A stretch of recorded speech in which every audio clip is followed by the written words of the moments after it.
Тэгэхээр одоо яг мэрэгжлийн бус хүнээс гарсан юм уу? Мэрэгжлийн хүнээс гарсан юм уу? Сошиалд ийм үгс яваад байгаа л та. Энэнийг үнээс эсхийг танаас тодруулах гэсэн.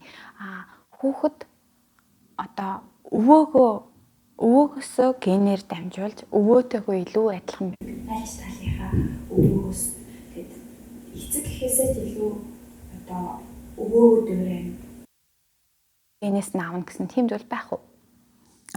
Өвөө эмээнэр бол бас одоо шил ач зээнэрийг чи ярьж байна уу тий. Ач зээнэр дээр жишээлбэл одоо хүн аав ээж хоёроосоо 50% ингээд ижил мэдээлэл авч чинь тийм удамшлын мэдээлэлээ.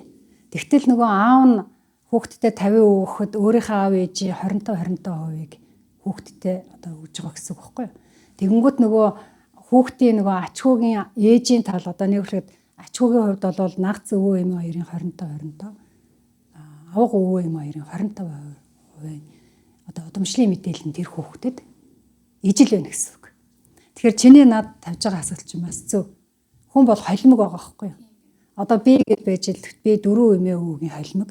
Тэгээ би түрүү нэг чиний хамгийн ихний асуултанд би тэр дээд өвөг эмэгд тэгэл одоо аав ээж өвөө эмийнхээ хамгийн сайхан энийг би бас авч төрсөн гэж боддог гэд би ярьж ирсэн. Тэгэхээр тэр өөрийнх нь хүүд илрээгүй тэр өвөөгийн одоо тэр шин чанарууд тэр ачхүү дээр тэр 25% дотор нь явж байгаа. Тэр үед бол илэрнэ. Тий. Тэгэхээр энэ бол бас зөв.